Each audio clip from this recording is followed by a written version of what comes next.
তো কি অবস্থা, কেমন আছেন? আমি ড্রামা সবুজ আর গাইজ আজকে আলোচনা করব নতুন বছরের 3টি সিনেমা নিয়ে হাজির হচ্ছেন শাহরুখ খান। এই বিষয়টি নিয়ে 2023 সাল বলিউড বাচ্চা শাহরুখ খানের জন্য স্মরণীয় থাকবে। একই বছরে 3টি হিট সিনেমা উপহার দিয়েছেন শাহরুখ খান।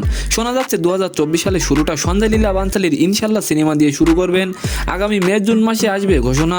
সূত্রের দাবি 2024 সালেও 3টি সিনেমা মুক্তি দেবেন শাহরুখ। 2023 সালের ধারাবাহিকতা 24 সালেও ধরে রাখবেন কিং খান। আর এবার আলোচনা করব অপূর্ব আফরান নিশোর বন্ধুত্বে ফাটল এই বিষয়টি নিয়ে।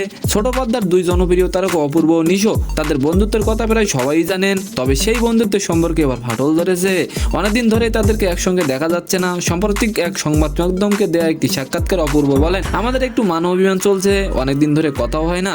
এর পেছনের কারণটি হলো অপূর্বের জন্মদিনে নিশো কোনো শুভেচ্ছা বার্তা জানায়নি, আর তার জন্যই তাদের দূরত্ব বেড়েছে। আর এবার আলোচনা করব মেসি বড় কোনো শিরোপা জেতেনি, তাহলে কিভাবে সেরা হলেন এই বিষয়টি নিয়ে। মেসি অষ্টমবারের মতো বর্ষসেরা নির্বাচিত হলেন।